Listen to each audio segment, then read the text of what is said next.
ഇവിടെ സ്വാഗതം ചെയ്യാനുള്ളത് അഡ്വക്കേറ്റ് ബി ബിനുവാണ്.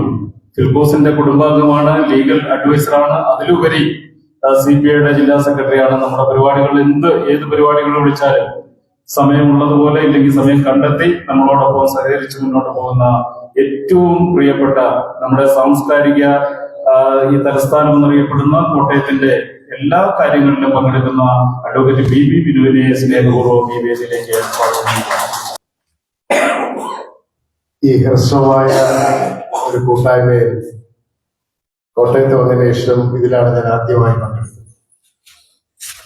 പക്ഷേ ഇത് ഹ്രസ്വമാണെങ്കിലും വളരെ വിശാലമായ അടിസ്ഥാനത്തിൽ ഉള്ളതാണ് എന്ന് ഇവിടെ പറഞ്ഞു കേട്ടിടത്തു നിന്നും ഇതിന്റെ ഉദ്ദേശ ലക്ഷ്യങ്ങളെ കുറിച്ചും എനിക്ക് മനസ്സിലായി.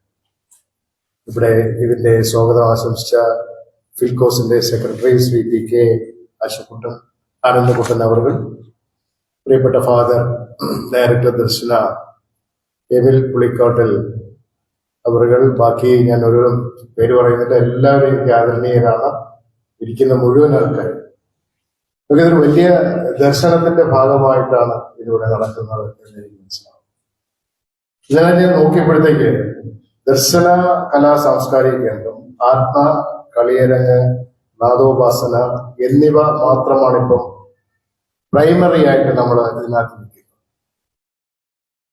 ഇതിന്റെ അനന്ത സാധ്യത എന്ന് പറഞ്ഞാൽ എന്റെ ആംഗിളിൽ ചിന്തിച്ചാൽ ഞാൻ ചിന്തിക്കുന്നത് ഇങ്ങനെയാണ്.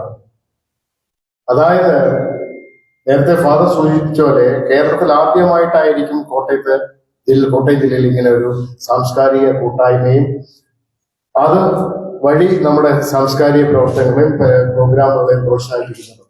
വാസ്തവത്തിൽ അത് ശരി തന്നെയാണ്. ഒരു ജില്ലയിലും അങ്ങനെ ഉണ്ടായിട്ടില്ല. ഓണാഘോഷവുമായി ബന്ധപ്പെട്ട് അന്യം നിന്നു പോകുന്ന മുഴുവൻ കലകളുടെയും സംഗമവേദിയായിട്ട്, രംഗവേദിയായിട്ട് തിരുവനന്തപുരത്തെ കനകക്കുന്നിൽ അത് മാറാം. പ്രത്യേകിച്ച് ഓണാഘോഷത്തിന്റെ അവസാന ദിവസം ഒരുപാട് കലാരൂപങ്ങൾ പ്രദർശിപ്പിക്കപ്പെടുന്നു. അപ്പൊ അത് അവർക്കൊക്കെ കിട്ടുന്ന വർഷത്തിലൊരിക്കൽ കിട്ടുന്ന ഒരു വേദിയാണ്. എന്റെ ഒരു റിക്വസ്റ്റ് എന്ന് പറഞ്ഞാല് ഇവിടെ അന്യം നിന്ന് പോകുന്ന ഈ ആർട്സ് രൂപങ്ങളെ, കലാരൂപങ്ങളെ, അതിനെ ഓരോന്നായി ഇതിന്റെ ഭാഗമായിട്ട് നിങ്ങൾ ഓർത്തണം.